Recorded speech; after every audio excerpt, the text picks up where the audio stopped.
মিজানুর রহমান আজহারী 1990 সালে 26শে জানুয়ারি ঢাকার ডেমরাতে জন্মগ্রহণ করেন। ঢাকাতে জন্মগ্রহণ করলেও তার পৈতৃক নিবাস হল কুমিল্লা জেলার মুরাদনগরের পরমতলা গ্রামে।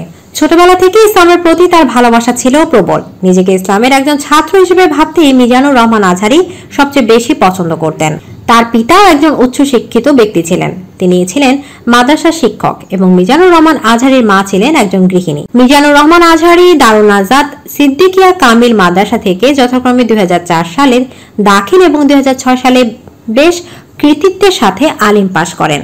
তিনি এই দাখিল এবং আলিম উভয় পরীক্ষাতেই বাংলাদেশ মাদ্রাসা শিক্ষা বোর্ডে মেধা তালিকায় শীর্ষ স্থান লাভ করেন। 2007 সালে মিজানুর রহমান আজহারী ইসলামী ফাউন্ডেশন কর্তৃক আয়োজিত মিশরীয় সরকারের স্কলারশিপ পরীক্ষায় প্রথম স্থান লাভ করেন। এরপর থেকে তিনি মিশরে পড়াশোনা শুরু করেন। তিনি মিশরের আল আজহার বিশ্ববিদ্যালয়ে তাফসির ও কোরআন ভিত্তিক বিজ্ঞান বিভাগে পড়াশোনা করেন। সেখান থেকে তিনি গ্রাজুয়েশন শেষ করেন। এরপর তিনি মালয়েশিয়ায় আন্তর্জাতিক ইসলামী বিশ্ববিদ্যালয়ে ভর্তি হন। মালয়েশিয়ার আন্তর্জাতিক ইসলামী বিশ্ববিদ্যালয় থেকে মিজানুর রহমান আজহারী প্রথমে এমফিল এবং পরে পিএইচডি ডিগ্রি অর্জন করেন। তার এমফিলের বিষয় ছিল human embryology in the holy Quran এবং তার পিএইচডি বিষয় ছিল human behavioural characteristics in the holy Quran and analytical study, অর্থাৎ পবিত্র কোরআন ও বিশ্লেষণী গবেষণার মানব আচরণগত বৈশিষ্ট্য। মিজানুর রহমান আজহারী মালয়েশিয়া এবং মিশর সহ বিশ্বের অনেক দেশ ভ্রমণ করেন। 2010 সালে তিনি ইসলামী গজল এবং কেরাত দিয়ে কর্মজীবন শুরু করেন। তিনি এটিএন বাংলা টিভির ইসলামিক অনুষ্ঠানে যোগদান করেন। এরপর তিনি বৈশাখী টেলিভিশনে ইসলাম এবং সুন্দর জীবন শিরোনামের একটি অনুষ্ঠান করেছেন। টিভিতে তার সেই ইসলামিক অনুষ্ঠানগুলোর মাধ্যমে অনেকেই দারুণভাবে উপকৃত হয়েছেন। মূলত তখন থেকে অনেকে তাকে একজন বিচক্ষণ মানুষ হিসেবে আখ্যায়িত করতে শুরু করেছিলেন। 2015 সালে থেকে মিজানুর রহমান আজহারী দেশের বিভিন্ন জায়গায় ইসলামী সম্মেলনে বা ওয়াজ মাহফিলে বক্তব্য দেয়া শুরু করেন। বিশেষ করে যুবক সমাজের কাছে মিজানুর রহমান আজহারীর ব্যাপক জনপ্রিয়তা রয়েছে। ওয়াজ মাহফিলে মিজানুর রহমান আজহারীর নামটি থাকলেই সেই মাহফিলটি জনসমুদ্রে পরিণত হতে খুব বেশি একটা সময় লাগে না। তিনি হেলিকপ্টারে করেও ওয়াজ মাহফিলে গিয়েছিলেন। মিজানুর রহমান আজহারীর ওয়াজ শোনার জন্য অসংখ্য জায়গা থেকে মানুষ তার ইসলামিক সম্মেলনে এসে যোগদান করেন। তিনি তার বক্তব্যে কোরআন হাদিসের সহজ সরল সাবলীল এবং গবেষণাধর্মী আলোচনা করে থাকেন। তিনি সবসময় কোরআন এবং হাদিসের সঠিক এবং নির্ভুল বিশ্লেষণ করতে চান। তার এই সুন্দর বক্তব্য শুনে অসংখ্য মানুষ ইসলামের পথে এসেছেন। তিনি মূলত সবাইকে ইসলামের পথে আসার জন্য উদ্বুদ্ধ করেন। তিনি তার ওয়াজে অনেক সময় ইসলামিক গজল পরিবেশনা করে থাকেন। তার সেই সুমধুর কণ্ঠের গজল শুনে মাহফিলের সবাই বিমোহিত হয়। মিজানুর রহমান আজহারী ওয়াজ মাহফিল বা ইসলামিক সম্মেলনে যোগদান করার জন্য আয়োজকদের কাছ থেকে হাদিয়া পেয়ে থাকেন। তবে তার সেই হাদিয়া নির্দিষ্ট নয়।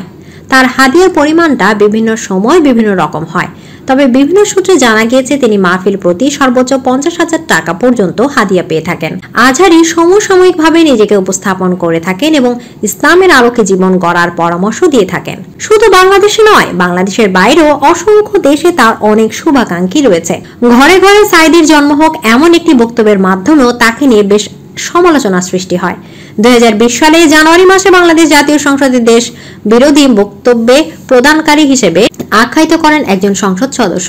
মিজানুর রহমান আজহারীর এমন কিছু বক্তব্যের কারণে সাবেক ধর্ম প্রতিমন্ত্রী শেখ মোহাম্মদ আব্দুল্লাহ তাকে বাংলাদেশ জামায়াত ইসলামীর প্রোডাক্ট বলে অভিহিত করেন এবং তার বিরুদ্ধে ব্যবস্থা নেওয়া হবে বলে মন্তব্য করে থাকেন। আজহারীর এমন কিছু বক্তব্য নিয়ে তিনি বিভিন্ন এলাকায় সমালোচনারও সৃষ্টি হয়েছে বলে জানা গেছে এবং সেটি অনেকটা রাজনৈতিক পর্যায়ে চলে গিয়েছিল। বিশেষ করে সিলেট কানাইঘাটের মুখিগঞ্জ বাজারে জামিয়া মাঠে অনুষ্ঠিতব্য তাফসিরুল কোরআন মাহফিলে প্রধান বক্তা হিসেবে মিজানুর রহমান আজহারীর নাম ঘোষণা করার পর তা নিয়ে চারিদিকে বিরূপ প্রতিক্রিয়া সৃষ্টি হলে প্রশাসন তার আগমন স্থগিত করে দেয়। সিলেটে তার ওয়াজ নিষিদ্ধ হওয়ার পর সেই রাতেই ফেনীতে বিশাল মাহফিলে বক্তব্য রেখেছিলেন বাংলাদেশের বিশিষ্ট ইসলামী আলোচক মিজানুর রহমান আজহারী। ফেনীতে সেই বক্তব্যের শুরুতেই তিনি ওয়াজ নিষিদ্ধকারীদের উদ্দেশ্যে কথা বলেন। তিনি বলেন, আমরা ভালোবাসা দিয়ে পৃথিবী জয় করব। হেরে যাবে ওদের হিংসা আর ষড়যন্ত্র এবং জিতে যাবে আমাদের ভালোবাসা। আমাদের ভালোবাসাকে হারিয়ে দেওয়ার মতো শক্তি পৃথিবীতে নেই। কোরআন সুন্নাহ যেখানে আছে আমরা সেখানে আছি। ইসলাম আছে যেখানে আমরা আছি সেখানে। এই গণজোয়ার কোরআনের পক্ষের গণজোয়ার। এই গণজোয়ার ইসলামের পক্ষের গণজোয়ার। গণজোয়ার কখনো আটকানো যায় না। বানের পানি যখন ছুটতে শুরু করে তখন সেটাকে আটকানো যায় না। আটকাতে গেলে পানি শুধু বাড়তেই থাকে, ফুলে ফেপে উপরে উঠতে থাকে। একসময় যারা বাধা দিতে আসে তাদেরকে সহ ভেঙে ম্যাসাকার করে দেয়। এজন্য তারা কোরআনের মাহফিলকে বানচাল করতে চায়। তারা বোঝে না, না বুঝে তারা এসব করেছে। আমরা তাদের জন্য দোয়া করি, কারণ আমাদের হৃদয়ে তাদের জন্য ভালোবাসা রয়েছে। তিনি আরো বলেন যে আজকে এখানে আসেন, আমাদের সঙ্গে বসেন, দেখেন আমরা কোরআনের বিপক্ষে, ইসলামের বিপক্ষে কোনো কথা বলি না। আমাদের এই পবিত্র মঞ্চগুলো থেকে কোরআনের পক্ষে কথা হয়, আমাদের নবীর শানের ব্যাপারে কথা হয়। বাংলাদেশ, ভারত, মালয়েশিয়া এবং মিশরে তারা অনেক শুভাকাঙ্ক্ষী রয়েছেন। সেখানকার অসংখ্য ইসলামী সম্মেলনেও মিজানুর রহমান আজহারীকে প্রায় দেখা যায়। তিনি সেখানকার ইসলামী সম্মেলনে একজন গুরুত্বপূর্ণ ব্যক্তি। তার উপস্থিতিতে সেখানকার ইসলামী সম্মেলন পরিপূর্ণতা পায়। মিজানুর রহমান আজহারী সাধারণভাবে জীবনযাপন করতে পছন্দ করেন। তিনি লোক দেখানো কোনো আমল বা বিলাসিতা করতে পছন্দ করেন না। তার মনে কোনো হিংসা নেই। তিনি সকল ধর্মের মানুষদের জন্যই কথা বলেন। তার কথায় অনুপ্রাণিত হয়ে 2020 সালে জানুয়ারিতে ভারত থেকে 12 জন হিন্দু অবৈধ ভিসায় বাংলাদেশে এসে মিজানুর রহমান আজহারীর হাতে ধর্মান্তরিত হয়ে ইসলাম ধর্ম গ্রহণ করেন। মিজানুর রহমান আজহারী সাম্প্রদায়িকতা বেশ পছন্দ করেন এবং তিনি বিশ্বাস করেন যে বাংলাদেশ এটি সাম্প্রদায়িক দেশ। তিনি সকল ধর্মের লোকদেরকে ইসলামের দাওয়াত দিয়ে থাকেন। মিজানুর রহমান আজহারী একজন বিচক্ষণ মানুষ। তিনি সবসময় তার বক্তব্যে ইসলামের কথা বলেন, শান্তির কথা বলেন। সাম্প্রদায়িক দেশে অসাম্প্রদায়িকতার কোনো স্থান নেই বলে তিনি বিশ্বাস করেন। তার অনেক কথা নিয়ে বিভিন্ন সময় সমালোচনা সৃষ্টি হয়েছে। তিনি সেটা নিয়ে ক্ষোভও প্রকাশ করেছেন। মিজানুর রহমান আজহারী একবার দেবদুয়ার নামক একটি এলাকায় গিয়েছিলেন এবং সেই এলাকায় গিয়ে তিনি একটি ইসলামী সম্মেলনে বলেছিলেন যে হিন্দু ভাইদের আমরা অনেক ভালোবাসি। আজকে এয়ারপোর্টে আমাকে অনেক লোক ঘিরে ধরেছিল।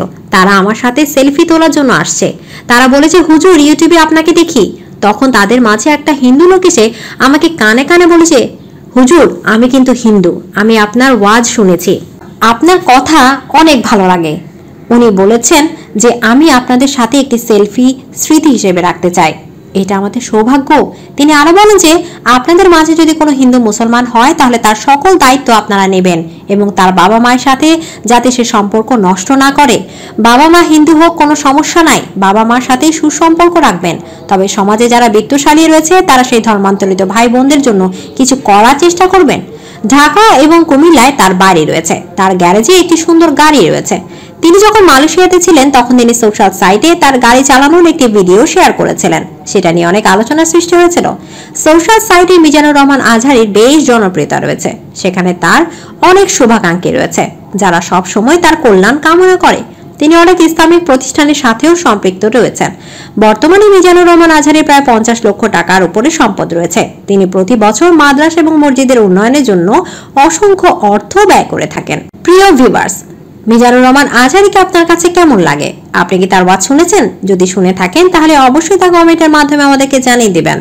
ওয়াজ বক্তাদের জীবনী এবং তারা কত টাকার মালিক সেটা জানতে চাইলে আমাদের চ্যানেলটিকে এখনই সাবস্ক্রাইব করে বেল বাটনটি অন করে দিন। ভিডিওটিতে একটি লাইক দিয়ে দিন এবং আপনার বন্ধুদের দেখার জন্য ফেসবুক, হোয়াটসঅ্যাপ, মেসেঞ্জারে যত পারেন শেয়ার করে দিন। আমাদের ভিডিওটি শেষ পর্যন্ত দেখার জন্য আপনাদের জানাই অসংখ্য ধন্যবাদ।